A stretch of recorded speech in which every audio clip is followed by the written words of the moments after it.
हाँ तो बच्चों, अंकगणित की आधारभूत प्रमेय के अनुसार एक प्राकृत संख्या का गुणनखंडन अभाज्य गुणनखंडों के रूप में अद्वितीय रूप से व्यक्त किया जा सकता है।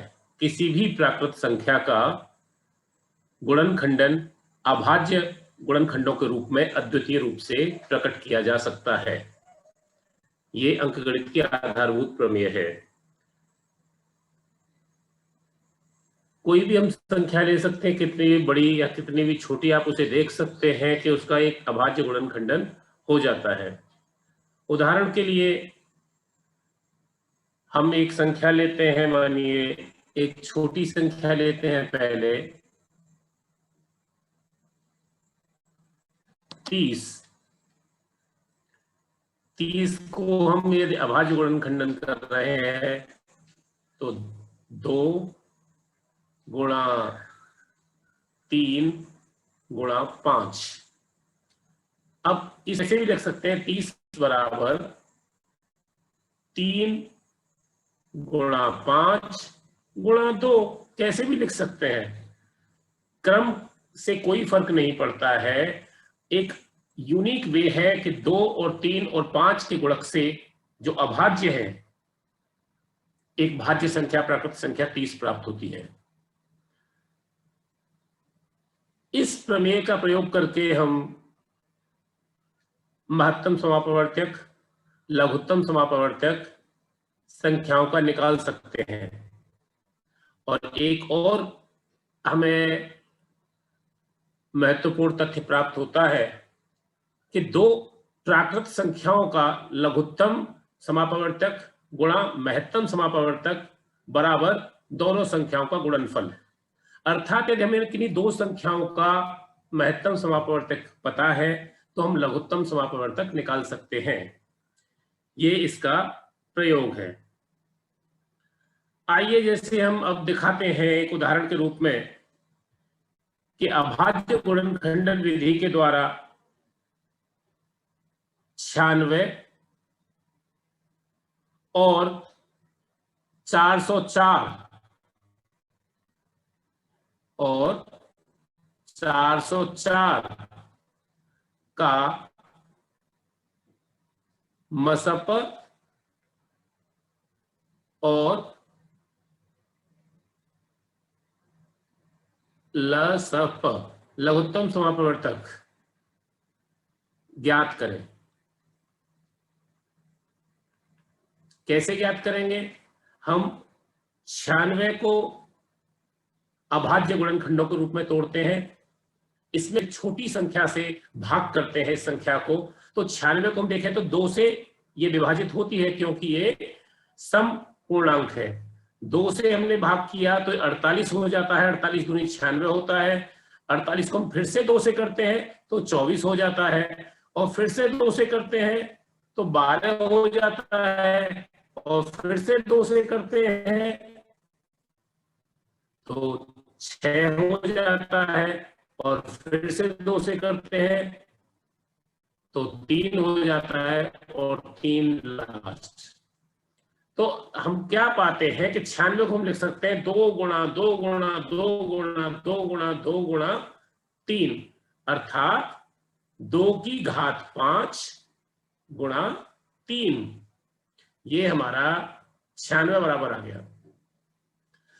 गुणनखंडित करते हैं अभाज्य गुणनखंडों के रूप में तो 404 भी एक सम संख्या है। इसे हम सबसे पहले 2 से भागित करेंगे, 2 से विभाजित करेंगे तो 2 से हमारा आएगा 202।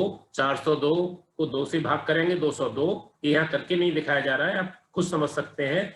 202 को फिर से हम 2 से भाग करेंगे तो 101 हो जाएगा।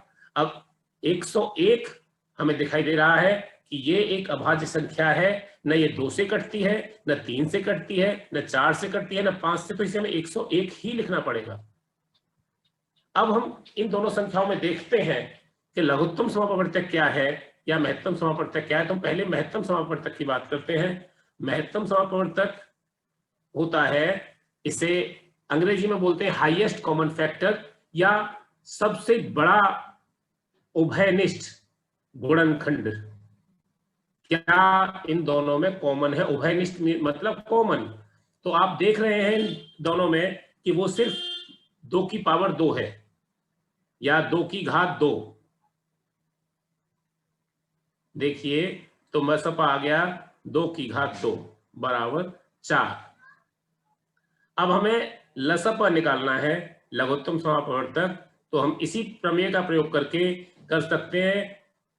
लसपा बराबर होता है दोनों संख्याओं का गुणनफल, मतलब 96 गुणा 404 बटे मसपा बराबर 96 गुणा 404 बटा 4 बराबर 9696। ये हमारा लघुत्तम समापवर्तक आ जाता है। अब हमें मानो कि 3 संख्याओं का महत्तम समापवर्तक या लघुत्तम समापवर्तक निकालना है। एक और उदाहरण के द्वारा हम इसे समझते हैं। अभी हमने 2 संख्याओं पर बात की थी, अब हम 3 पर बात करते हैं। मानो हमें संख्या है हमारे पास 6, 72 और 120। हमें इनका अभाज्य गुणनखंडन विधि द्वारा HCF और LCM मतलब मसप और लसप ज्ञात करना है। तो हम कैसे निकालेंगे? आइए अभाज्य गुणनखंडन करते हैं या प्राइम फैक्टराइजेशन करते हैं तीनों संख्याओं का। सबसे पहले हम 6 का करते हैं। 6 बराबर 2 गुणा 3। इसके बाद हम 72 का करते हैं। 72 बराबर 2 गुणा 36 आ गया, 2 गुणा 18 आ गया, गुणा 2 9 आ गया, 3 3 बराबर 2 की घात 3 गुणा 3 की घात 2। अब हम 120 पर आते हैं। 120 बराबर 2 गुणा 60, 2 गुणा 30, 3 गुणा 2 गुणा 5। आप देखें ये बराबर आएगा आपका 2 की घात 3 गुणा 3 गुणा 5। अर्थात यहां में स्पष्ट दिखाई दे रहा है कि यदि हम मसपा की बात करें वो है मसपा आएगा 2 गुणा 3 बराबर 6। और लसपा क्या होता है? मसपा होता है हाईएस्ट कॉमन फैक्टर HCF और लसपा होता है लीस्ट कॉमन मल्टीपल, छोटे से छोटा ऐसी संख्या जो इन तीनों से पूरी तरह विभाजित हो जाए, जिससे ये तीनों पूरी तरह विभाजित हो जाएं। एक ऐसी संख्या जो तीनों के द्वारा विभाजित हो जाए पूर्ण, उसे लघुत्तम समापवर्तक कहते हैं। जो जितनी भी हमारी संख्याएं हैं उन सभी से पूर्ण रूप से विभाजित हो जाए, शेषफल शून्य आए, उस संख्या को लघुत्तम समापवर्तक या लीस्ट कॉमन मल्टीपल कहते हैं। एक ऐसा मल्टीपल जो तीनों में कॉमन हो और सबसे छोटा हो। लीस्ट कॉमन मल्टीपल का मतलब यह है, उसे लसपा लघुत्तम समापवर्तक बोलते हैं।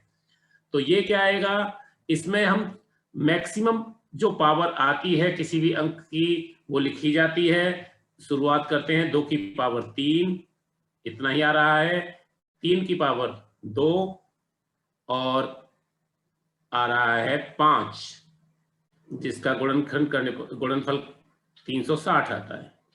अब यहां एक बात नोट करने की है, ध्यान दीजिए, ध्यान दीजिए। क्या ध्यान देना है आपको? 2 संख्याओं के गुणनखंड में लघुत्तम समापवर्तक और महत्तम समापवर्तक दोनों संख्याओं के गुणनफल के बराबर होता था, लेकिन यहां ऐसा नहीं है। मतलब क्या ध्यान क्या देना है हमें?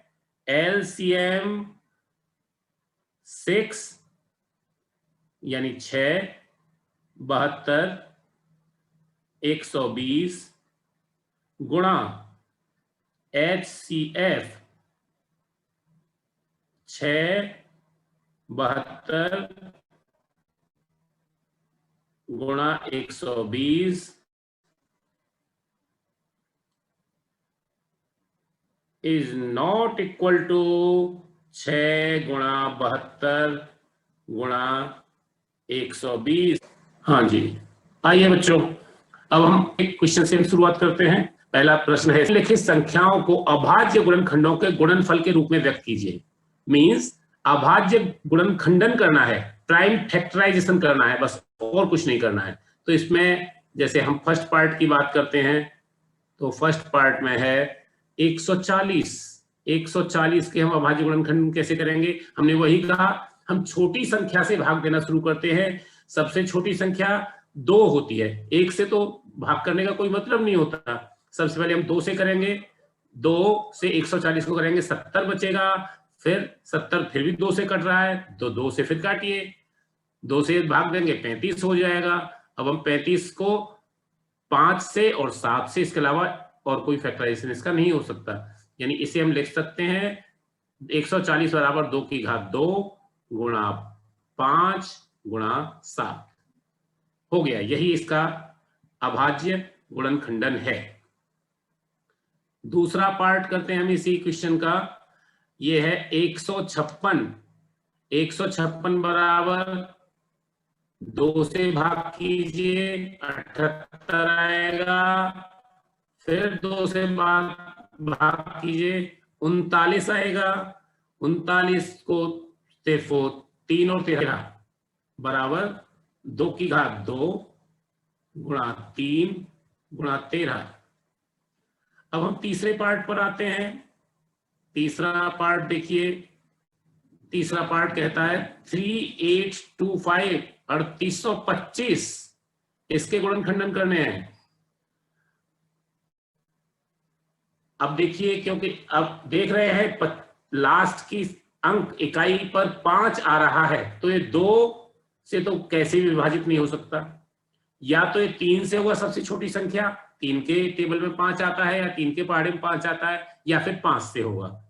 लेकिन हम इसे सबसे पहले 3 से करते हैं, 3 से करके देखते हैं। देखिए 3 से क्या होता है, 3 से यदि हम भाग करते हैं तो 3 एकन 3, फिर 3 दूनी 6 से 2 बचेगा, फिर 2 आएगा, 3 सत्ते 21 और फिर 1 बचेगा, 3 पंजे। तो आप भाग करते चलिए, ये आएगा 3 गुणा 5 गुणा 5। तो 3825 को हम 3 गुणा 3 गुणा 5 गुणा 5 गुणा 17 लिख सकते हैं। इसका मतलब है बराबर 3 का वर्ग गुणा 5 का वर्ग गुणा 17। अब ये बड़ी संख्याओं को हमें साथ साथ भाग दिमाग से अपने से करना होता है। नहीं हम 3825 को और कोई बड़ी संख्या जाए इतनी बड़ी को हम एक एक पूरा भाग करके दिखाएंगे तो हम काफी समय व्यर्थ में नष्ट कर देंगे एक छोटे से प्रश्न को हल करने के लिए। इसलिए हमने इसे ऐसे दिखाया आपको कि आप इसे ऐसे कर सकते हैं। अब हम फोर्थ पार्ट पर आते हैं। इसमें 4 पार्ट हैं।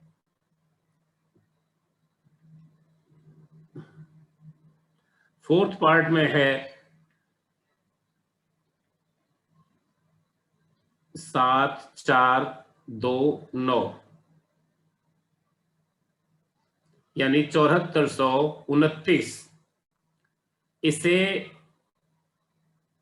जांच एवं भूल विधि यानी हिट एंड ट्रायल से ही कर सकते हैं और कोई तरीका नहीं है इसे पता करने के लिए। तो इसमें इसके गुणनखंडन जो किए जाते हैं, अभाज्य गुणनखंडन आते हैं 17 गुणा 19 गुणा 23। जो आरोही क्रम में 3 इसके गुणनखंडन आते हैं वो ये हैं। इसके अलावा इसका और कोई गुणनखंडन नहीं किया जा सकता। अब हम प्रश्न संख्या 2 पर आते हैं, जिसमें कहा गया है पूर्णांकों के निम्नलिखित युग्मों के HCF और LCM ज्ञात कीजिए तथा इसकी जांच कीजिए कि दो संख्याओं का गुणनफल बराबर HCF गुणा LCM है। ठीक है, लीजिए प्रश्न 2 के प्रथम भाग पर आते हैं। इसमें संख्याएं 26 और 91। हम इनको अभाज्य गुणनखंडन के रूप में लिखते हैं। पूर्णांकों के निम्नलिखित युग्मों को लिखें। तो यहां देखिए, यहां क्या लिखेंगे आप, यहां 26 बराबर 2 गुणा 13 और कोई इसका गुणनखंडन नहीं होता, और 91 बराबर 7 गुणा 13। अब आप देख सकते हैं कि यहां पर HCF बराबर आएगा 13, उभयनिष्ठ बड़े से बड़ा गुणनखंड 26 में 2 गुणा 13 है और 91 में 7 गुणा 13 है, तो इसमें 13 उभयनिष्ठ आ रहा है। और LCM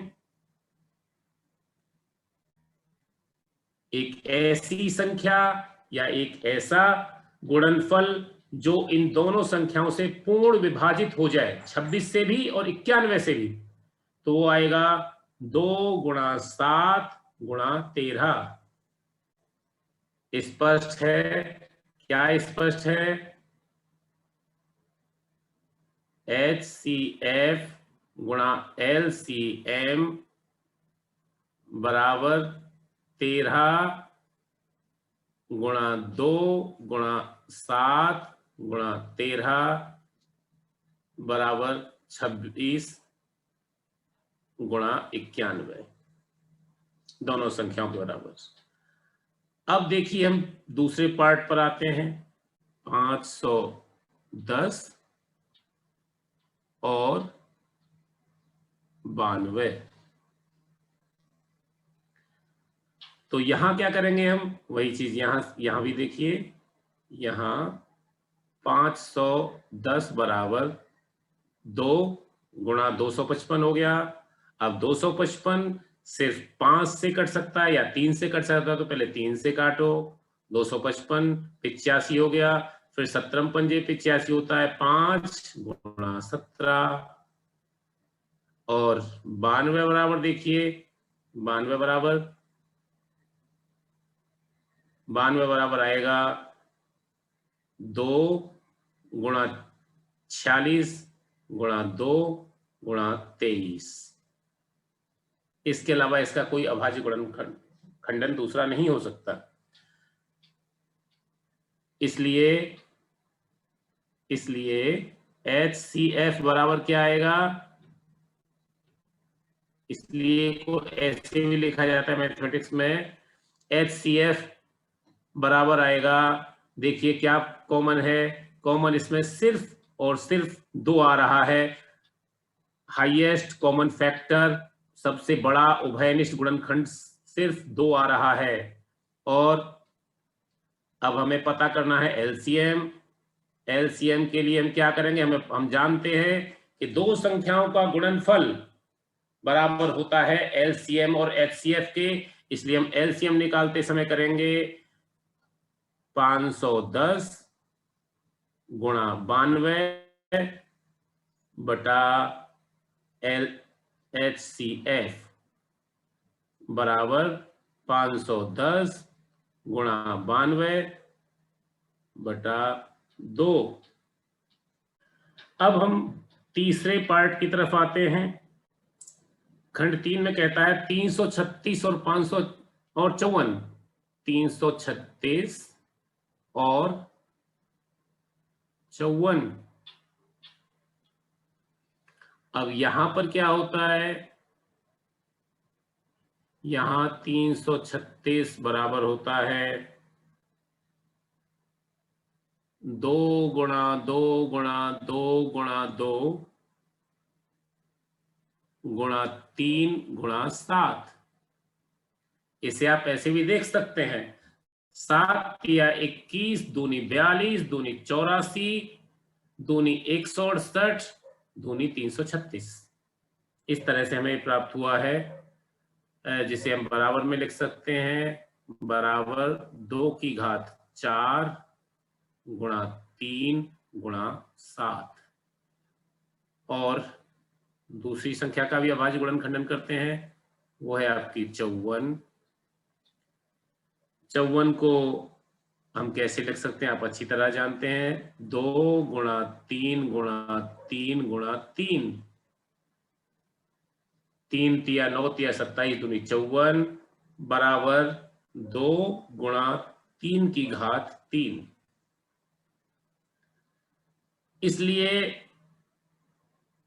इसलिए HCF हाईएस्ट कॉमन फैक्टर या मसअप आपका आ रहा है 2 गुणा 3। 2 गुणा 3 ये क्यों है, 2 की न्यूनतम घात कितनी है, 1। यहां 336 में 4 है लेकिन 54 में 1 है, और 3 की भी न्यूनतम घात कॉमन 1 ही है, क्योंकि 336 में 3 की घात 1 आई है और 54 में 3 की घात 2 आई है। इसलिए हमारा HCF बराबर 6 आ गया। 2 गुणा 3 बराबर 6। अब एलसीएम में कैसे पता करना है, एलसीएम भी देखिए, एलसीएम है least common multiple. Least common multiple बराबर होता है एक ऐसा गुणनफल जो उभयनिष्ठ हो, जो दोनों संख्याओं से पूर्ण तरह विभाजित हो जाए। तो उसके लिए हम मैक्सिमम पावर देखते हैं, तो 2 की पावर 4 मैक्सिमम आई है, 3 की पावर 3 आई है मैक्सिमम, और 7 की पावर 1 आई है। अब आप देख सकते हैं, स्पष्ट है, स्पष्ट क्या है, स्पष्ट है 336 गुणा 54 बराबर 6 गुणा 2 की पावर 4 गुणा 3 की पावर 3 और गुणा 7, या 2 की घात 4 या 3 की घात 3। पावर को घात कहते हैं, तो कभी कुछ शब्द निकल जाते हैं, उन शब्दों को हमें आना चाहिए। जैसे हम संख्याएं ही देखिए पूरे इंग्लिश में ही लिखते हैं, किताब में भी मसपा की साथ साथ HCF भी लिखा हुआ होता है, तो HCF, LCM और पावर, ये चीजें हमें आनी चाहिए थोड़ी सी, जिससे हम समझ सकें। अब हम प्रश्न संख्या 3 पर आते हैं। प्रश्न संख्या 3 कहता है अभाज्य गुणनखंडन विधि द्वारा निम्नलिखित पूर्णांकों के HCF और LCM ज्ञात कीजिए। यहां 3 संख्याओं का है, तो प्रश्न संख्या 3 का हम फर्स्ट पार्ट करते हैं, पहला खंड करते हैं। हमारे पास संख्याएं हैं 12, 15 और 21। अब देखिए यहां पर वही हमें अभाज्य गुणनखंडन करना है। यहाँ 12 बराबर 2 की घात 2 गुणा 3 लिखेंगे, 15 बराबर 3 गुणा 5 लिखेंगे, और 21 बराबर 3 गुणा 7 लिखेंगे।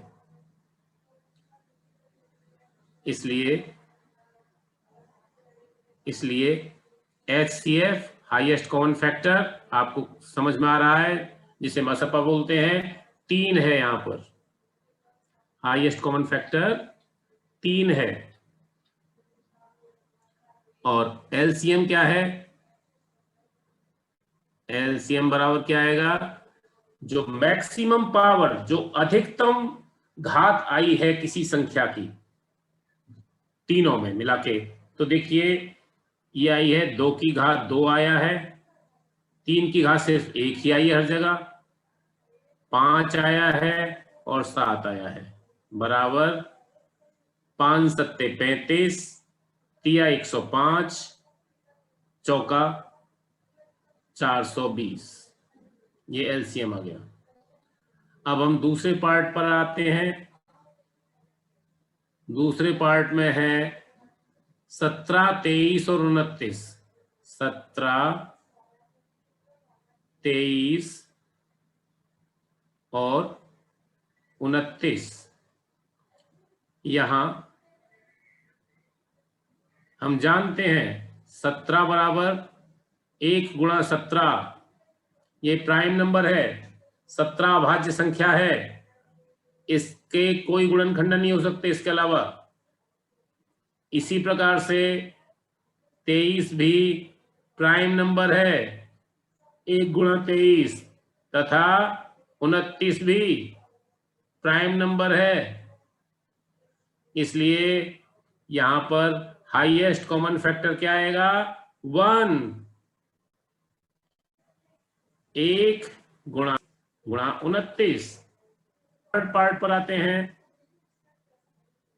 तीसरा जो भाग है या खंड है वो है 8, 9 और 25। 8, 8, 9 और 25। अब देखिए, आप जानते हैं 8 बराबर 2 की घात 3, और कोई गुणनखंडन नहीं हो सकता इसका। 9 बराबर 3 की घात 2 और 25 बराबर 5 की घात 2। हम फिर से ये पाते हैं यहां पर, तो HCF हमारे पास यहां पे फिर से वही बात आती है कि 1 है, 1 के अलावा कुछ नहीं है, क्योंकि कुछ भी उभयनिष्ठ गुणनखंड इनमें नहीं प्राप्त हो रहा है तीनों संख्याओं में, 8, 9 और 25 में। जबकि LCM, फिर हम फिर से आते हैं, LCM की बात करें, लीस्ट कॉमन मल्टीपल, तो वो तीनों संख्याओं का गुणनफल होगा।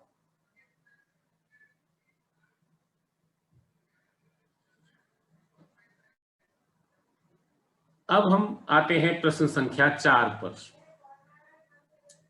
HCF 306 और 657 बराबर 9, तो LCM ज्ञात कीजिए। कोई दिक्कत नहीं है, हम इस प्रमेय से जानते हैं, अंकगणित की आधारभूत प्रमेय के आधार पर हमें पता है कि दो पूर्णांकों का लघुत्तम समापवर्तक गुणा महत्तम समापवर्तक यानी LCM गुणा HCF इक्वल टू दोनों संख्याओं का गुणनफल। तो हमें दोनों संख्याएं पता है और HCF पता है, तो यहां हम LCM कैसे निकालेंगे? LCM बराबर संख्या का गुणनफल बटे संख्याओं का HCF। ये दो संख्याओं के लिए है, सिर्फ दो संख्याएं होनी चाहिए सिर्फ, ये नहीं कि ज्यादा संख्याओं ज्यादाओं पर नहीं होगा, सिर्फ दो संख्याओं के लिए है ये। LCM क्या संख्या है हमारे पास? 306 और 657 बराबर 306 गुणा 657 बटे, हमें यहाँ HCF दे रखा है 9। अब 9 से हम इसे भाग कर सकते हैं, जो चीज आएगी, जो संख्या आएगी वो LCM होगा। ये इस तरह हमारा चौथा प्रश्न हो जाता है। अब हम आगे बढ़ते हैं। प्रश्न संख्या